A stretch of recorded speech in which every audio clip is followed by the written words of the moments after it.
Review number 3. Let's go through the correct answers. Number 1, the probability that it will rain tomorrow is a half. The probability that the team will win the basketball game is 3/5. Here's the trick. Ready? Which expression represents the probability that it will rain and that our team will not win? So if the probability that you win is 3/5, the probability that you will not win, because you either win or don't win, is 1 minus 3/5, which makes 2/5. And then you got to multiply because it's and. The only time you ever add in probability is or. So I get 1/2 times 2/5 is 1/5 or 2/10, both acceptable. Number 2, express the product in simplest form. So here's the x plus 2 over 2. I factor 4x plus 20 to 4 times x plus 5 and x squared plus 6x plus 8 to x plus 4 times x plus 2. Cancel the x plus 2's. 2 goes into 4 twice. That leaves me with 2 times x plus 5 over x plus 4. Then it says to solve algebraically for all values of x and y. Here they are. Y equals. Set them equal to each other. X squared plus 2x minus 8 is equal to 2x plus 1. This is a quadratic, so unless you're doing completing the square, it is best to get it all on one side. Subtract the 2x and the 1. Subtract the 2x and the 1. X squared minus 9 is equal to 0 because, right, 2x minus 2x is just 0.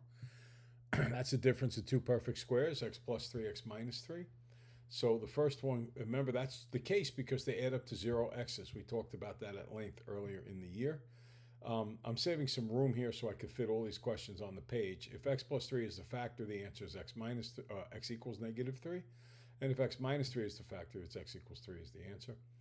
Let's go find the y values, plug them into either equation, but the second is quicker and easier. 2 times negative 3 is negative 6 plus 1 is negative 5. So if x is negative 3, y is negative 5. And if x is 3, 2 times 3 is 6 plus 1 is 7. Y is 7. Okay. Now we look at this relationship here between angles 1 and 2. A few ways to perceive it. One is their consecutive interior, so they're going to be supplementary. A second way to do it is to say that one's obtuse and one's acute, so they have to add up to 180. And then if you do drag and drop, they would land up next to each other, so they would make a straight line, which means they're supplementary, adding up to 180. So any way you look at it, they add up to 180. So 3x's and 5x's make 8x's. 40 and negative 20 is 20. Subtracting 20, I get 8x is 160. And then I divide by 8 and I get x is 20. They want the measure of angle 1, which is 3 times 20 plus 40. That is 100. Okay, now we go down to numbers 5, 6, and 7. Number 5 is this first diagram here. Pretty straightforward, I think. It says that SM and MU, that's a U down there, not an M, are congruent. So that means the base angles are congruent. If this guy's 124, here we have 56. That one's also 56. To find the missing angle, because they all add up to 180, it's 180 minus 2 times 56, and that is 68. Okay. Number 6 is the triangle diagram here, the right triangle, and I want to know the length of BC. That is opposite 27.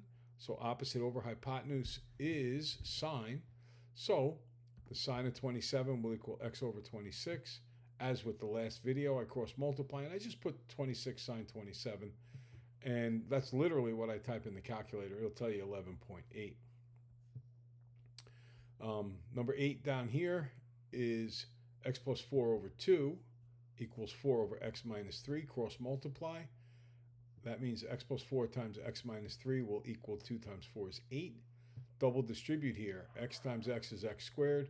And then x times negative 3 is negative 3x's. And 4 times x is 4x's. Adding those up, I get 1x. Minus 12 from 4 times negative 3.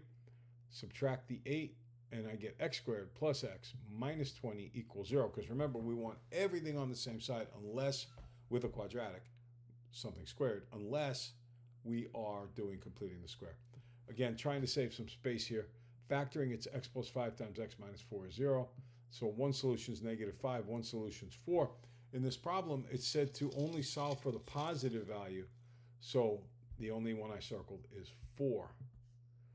Okay, so the hardest part of number 8, I think, is drawing the diagram. So with number 8, it says there's a side AB and C triangle, and then it says D is in the middle of AC and E is in the middle of BC. So I connect those lines, and it says, not the middle, but somewhere in between. It says that CD is 8 and AC is 24, so that's what I draw here. EC is what I want to know, so I call that X, and the whole length is 30. Little is to big, 8 is to 24. As little is to big, X is to 30.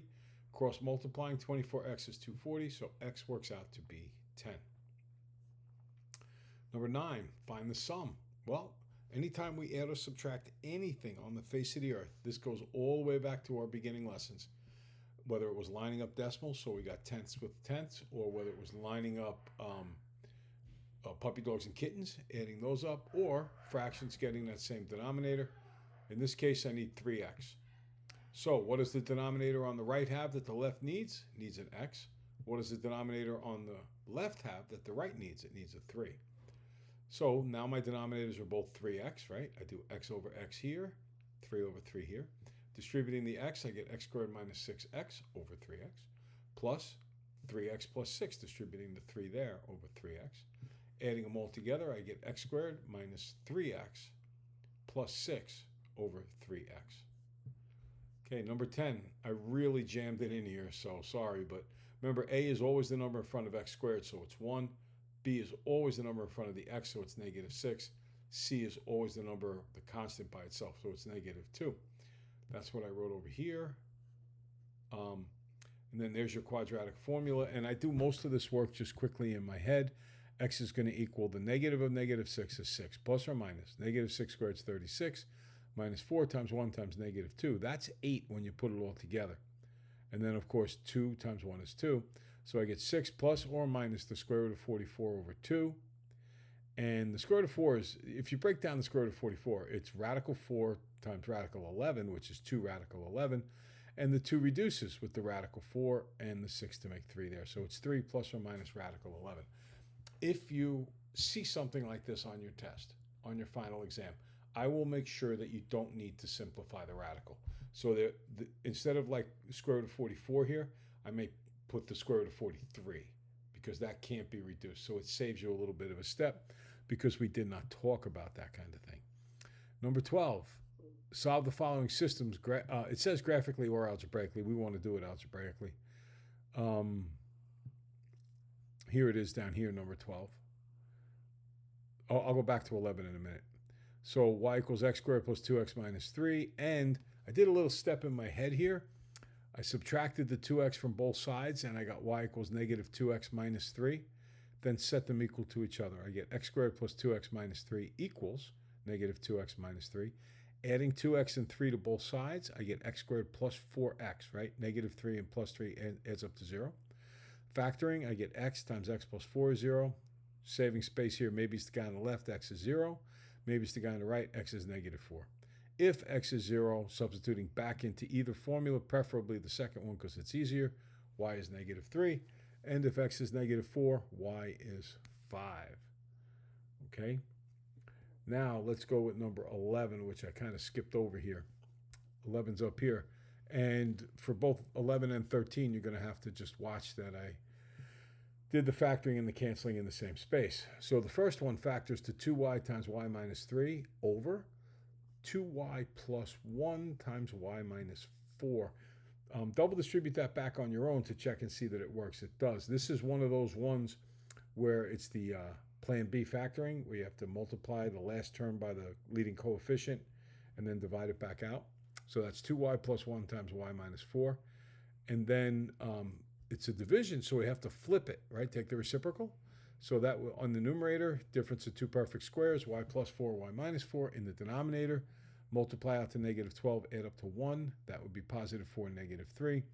So I get y plus 4, y minus 3, and then I cancel the y plus 4s, the y minus 4s, and the y minus 3s, leaving me with 2y over 2y minus 11. And last but not least, number 13, and I did jam it all together here because there were 3 rational expressions to do. X minus 8, x plus 7, when I factor it. X plus 2, x minus 2 down here. in the top here, because I don't have to flip this one. This is a product. X plus 2, x minus 1. And then they have a common factor of x times 8 minus x. And then over here, I got to flip it. So it's going to be x plus 4, x minus 2 for the factoring of x squared plus 2x minus 8.